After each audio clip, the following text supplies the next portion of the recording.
Deebo Samuel pulled his hamstring in this game against the Chiefs. He didn't leave the game, but he reported it today, and he's day-to-day. What are your thoughts? Huge. I mean, well, it takes one complaint from yesterday away from me because I was like, where was Deebo? Did they say where in the game he heard it? No, not yet.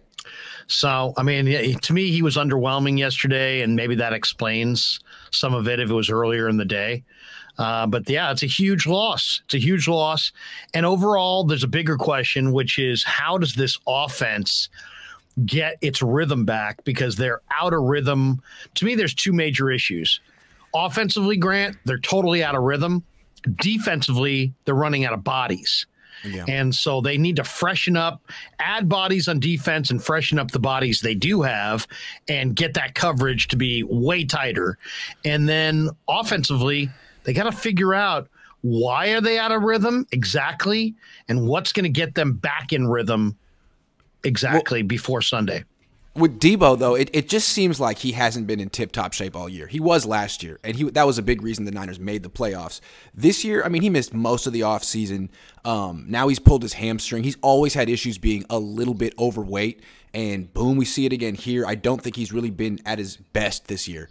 Like, he hasn't been much of a running back this year. That's a big reason they signed him, is that he was such a dual threat. I mean, he is not a dual threat anymore, and now he's hurt. So I don't know if he's going to play in this upcoming game, but he's always been a big factor in their victories over the Rams. I think they need him because Juszczyk isn't going to play in this game. He's out, broken finger. I saw that. Yeah. I mean, the one thing that's disturbing about Deebo is in the run game, he doesn't get to the edge. I mean, he's not getting to the edge, like he did last year. And he's not turning it upfield. He's going parallel to the line of scrimmage, and then they're running him out of bounds. And maybe he's getting a 2-yard loss, maybe he's getting a 2-yard gain. But this get to the edge, get to the sideline, turn it upfield, turn it into a 20-yard gain. We're not seeing that this year. Bailey says Deebo isn't even better than Hardman. Didn't it feel like Andy Reid was trolling Kyle Shanahan a little bit, like, hey, you know that stuff that you used to do with Deebo that for some reason you're not doing anymore? I'm going to do it with Hardman, and it's going to work because it's good.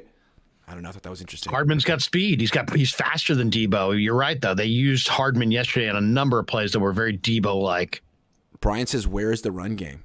I mean, it works. Kyle just is obsessed with passing. Last couple of games, I mean, they fell behind. Well, I mean, the 2 games ago, they just, they fell behind 14. They quickly tied it at 14, but then they decided they weren't going to run anymore, and then they fell again behind by 7. But yeah, they should have committed to the run in that Atlanta game more. And I'll say this: it's very bizarre to me that they're not committing to the run game right as their defense is losing bodies, and they need to protect their defense. The best way to protect the defense is to keep it on the sidelines, and you would think that would lean towards running it more. Instead, they're running it less.